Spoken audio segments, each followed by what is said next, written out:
রামনাথপুর থেকে উঠে আসা সবচাইতে বড় খবর একমাত্র আমাদের কুসি টিভির পর্দায়। রামনাথপুর পুলিশের বিরাট সাফল্য, 10 বক্সে 384 গ্রাম হিরোইন সহ জয়নুল হোসেন চৌধুরী নামের এক ব্যক্তিকে আটক করেছেন রামনাথপুর থানার ওসি বিশ্বজিৎ দেউরি। গোপন সূত্রের খবরের ভিত্তিতে অভিযান চালিয়ে গতকাল রাতে জামিরা চতুর্থ খণ্ড থেকে 10টি বক্সে 384 গ্রাম হিরোইন জব্দ করতে সক্ষম হয়েছে রামনাথপুর পুলিশ এবং জামিরা পুলিশ আউটপোস্ট। জানা গিয়েছে, দীর্ঘদিন থেকে জয়নুল হোসেন চৌধুরী এভাবে হিরোইন প্রচার করে আসছে। গোপন সূত্রের খবরের ভিত্তিতে অভিযান চালিয়ে এক বিরাট সাফল্য অর্জন করেছে জামিরা পুলিশ এবং রামনাথপুর পুলিশ।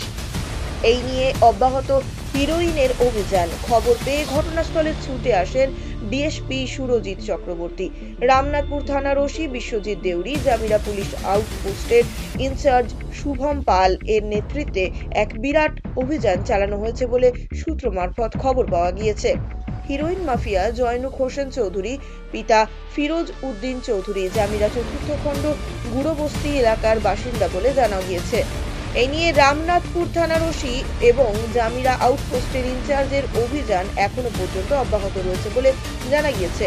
ব্যুরো রিপোর্ট, খুশি টিভি।